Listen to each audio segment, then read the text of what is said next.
Recording in progress. 안녕하십니까. 차 타고 오는데 신호가 매번 걸려가지고 조금 늦었어요.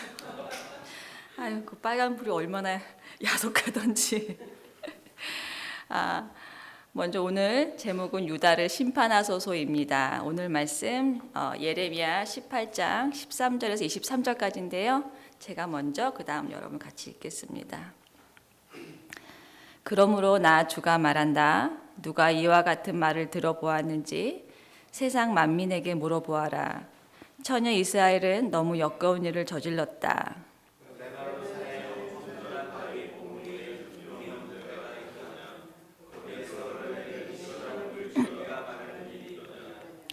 그러나 내 백성은 나를 잊어버리고 헛된 우상들에게 분향을 한다.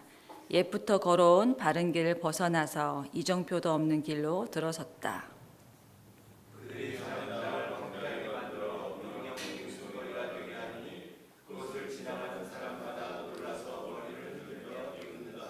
내가 그들을 원수 앞에서 흩어버리기를 동풍으로 흩어버리듯 할 것이며 그들이 재난을 당하는 날 내가 그들에게 등을 돌리고 내 얼굴을 보이지 않을 것이다.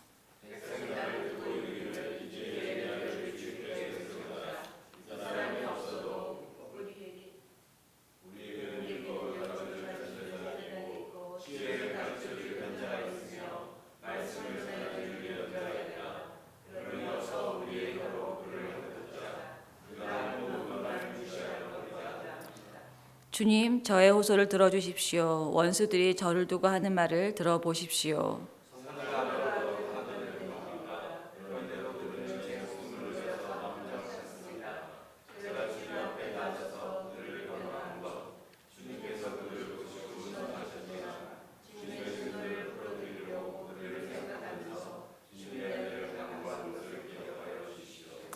그들이 이렇게 배은망덕하니 그들의 아들, 딸들이 굶어 죽거나 전쟁에서 죽게 하여 주십시오. 그들의 아내들이 아들, 딸들을 잃게 하여 주시고 잃게 하시고 남편들을 잃어 과부가 되게 하여 주십시오. 장정들은 전쟁터에서 칼에 찔려 죽게 하여 주십시오.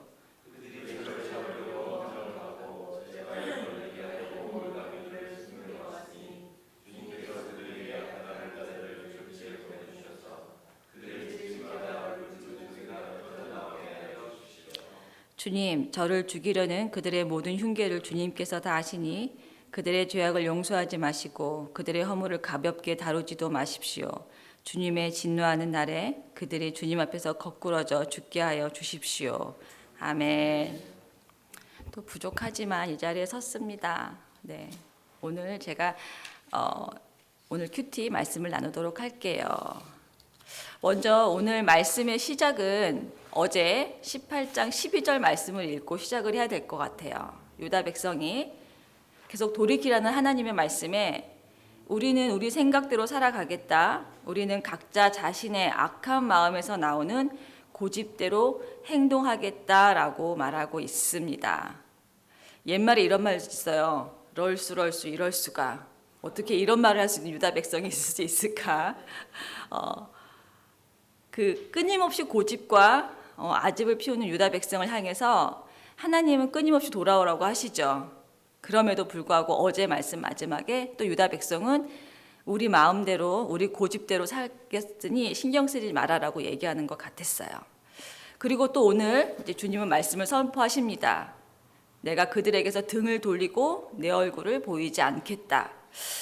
제가 그 지난번 큐티 나눔 중에 했던 이였던 것 같아요. 등을 절대로 우리에게서 돌리지 않으시는 사랑의 하나님을 제가 나눴던 것 같은데 오늘은 아직 등을 돌리진 않으셨습니다.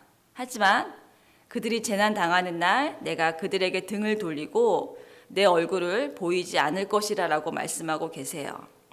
끊임없이 옛부터 걸어온 바른 길을 돌아오라고 그들이 돌이키시를 바라시고 기다리시고 하나님도 하나님의 재앙의 뜻을 아마 돌이키시기를 원하셨던 것 같아요. 그리고 보고 그 다음에 보면 오늘 유다 백성들은 예레미야의 암살을 또 음모합니다. 듣기 싫은 소리를 끊임없이 하는 하나님의 마음을 대언하는 예레미야를 죽일 계획을 하지요.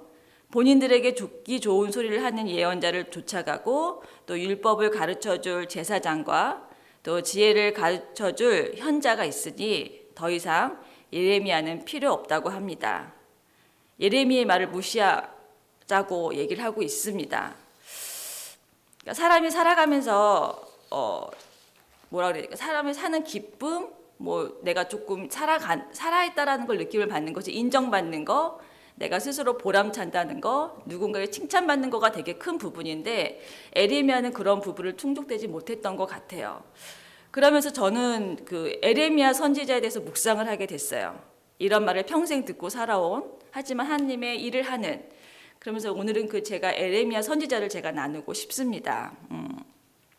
깊이 있게 묵상하지는 못했지만 제가 예레미야를 읽으면서, 그리고 오늘 예레미야 선지자의 기도를 보면서 예레미야는 과연 어떤 사람일까라고 제가 생각을 보였게 됐어요. 예레미야는 눈물의 선지자라는 말이 있습니다. 하나님의 율법을 버리고 또 멸망으로 달려가는 백성들이 안타까워하는 많은 눈물을 흘렸기 때문이라고 해요. 유다의 왕과 백성들에게 하나님의 규례와 법도를 지키지 않으면 재앙과 멸망이 임할 것이라는 말씀을 전했으나 그들은 하나님의 경고를 우습게 여기고 도리어 예레미야를 조롱하며 핍박하고 죽이려고 합니다. 이 예레미야는 유다 최대의 악의 암흑기에 살았던 선지자라고 합니다. 뭐 여느 어떤 다른 선지자처럼 어떤 기적을 일으키거나 뭐 존경을 받거나 뭐 따르는 사람들이 있었던 선지자가 아니었다고 합니다. 그 유다 왕국의 그 최후를 온몸으로 겪으며 기울어져 가는 하나님 나라를 바로 잡으려고 평생을 외로이 또 고난과 고통, 죽음의 문턱에서 수많은 고비를 넘기며 죽는 날까지 편안한 삶을 살지 못한 고난의 선지자, 그래서 우리가 애통의 선지자라고 합니다. 예레미야는 5명의 왕들의 시대에 그 예루살렘 멸망을 끊임없이 선포했다고 합니다. 이 예레미야가 하나님의 부르심을 받았을 때가 20대 안팎의 젊은이로 어려움을 당하면 좌절하기도 하고 또 분노를 표출하고 또 자기의 출생을 저주하기도 하고요. 또 낙심하기도 했다 합니다.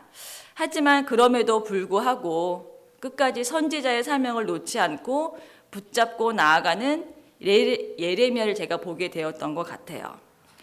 이 세상에 나오기 전부터 하나님이 선택했던 예언자 예레미야, 30년 이상 예언자의 삶을 살면서 가족들과 사람들에게 인정받지 못하고 따돌림만 당하고 조롱거리만 되었던 삶을 살았습니다. 그리고 나중에 이제 나올 텐데 예레미야 예언대로 예루살렘이 바벨론에게 함락이 되고 예레미야는 또 이제 바벨론에게 가서 항복하고 이제 70년 후에 본국으로 돌아올 것이라는 하나님의 뜻을 전하다가 매국노 취급도 당하기도 했다고 합니다. 그 후 이집트에서 백성들에게 돌로 처형당했다고 합니다. 이런 삶을 산 예레미야를 제가 보게 되었던 것 같아요. 그리고 오늘 이제 18절부터 보면 예레미야의 기도가 나옵니다. 예레미야를 죽일 계획을 세우지요. 그런 거에 대해서 예레미야가 이제 기도를 합니다. 그 마음의 품은 그 분노를 다 쏟아놓지요. 선을 악으로 갚아도 되겠습니까?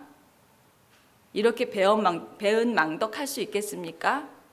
그러면서 아들, 딸들 잃게 해주시고 남편들을 잃어 과부가 되게 해주시고 집집마다 울부짖는 소리가 나오게 해주시고 그들의 죄악을 용서하지 말라고, 그리고 주님 앞에서 거꾸러져 죽게 하라고 기도를 하고 있지요.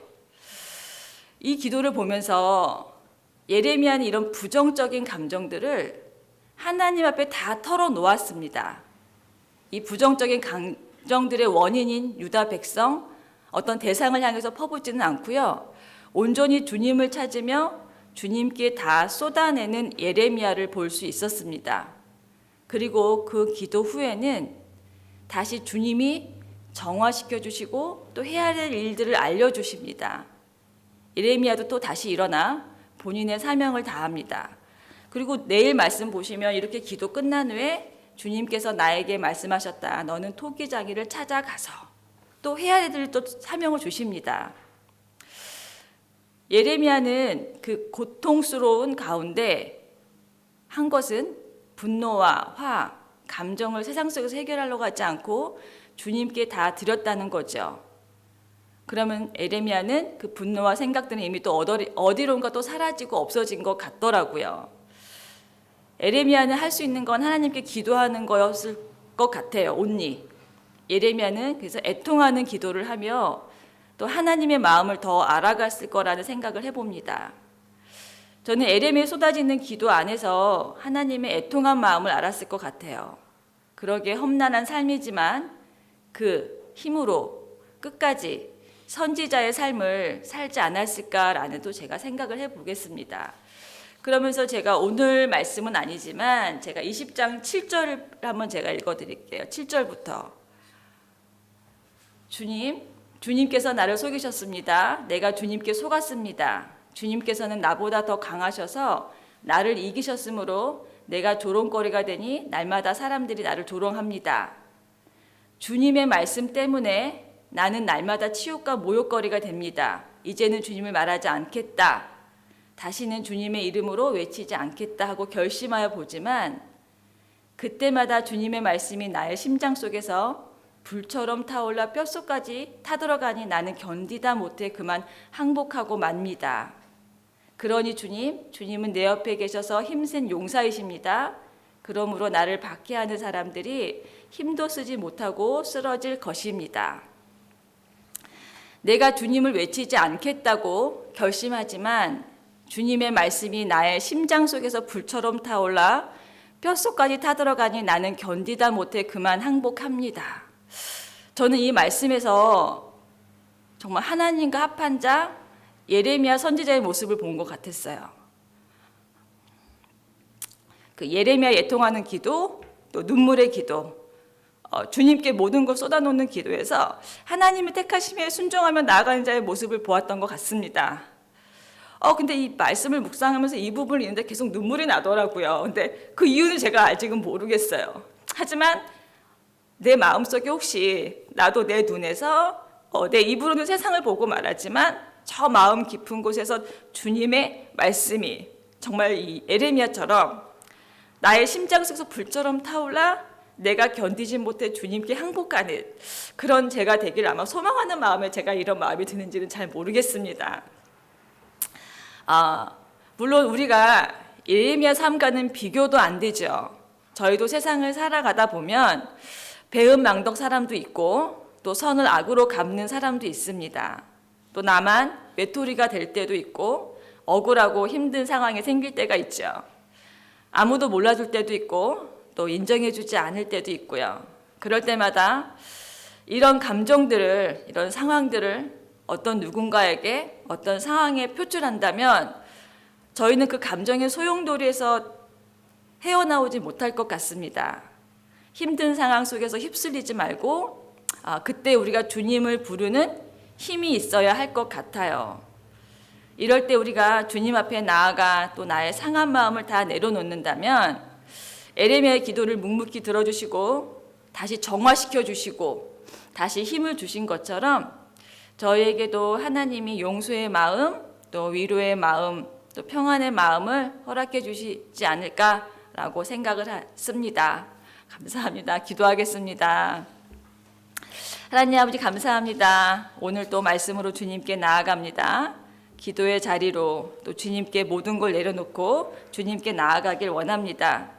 삶을 살아내야 하는 상황 속에서 다른 어떤 곳보다 주님을 먼저 찾기를 원합니다. 주님 저희 삶에 함께하여 주시고 또 그 길 또한 인도하여 주시옵소서.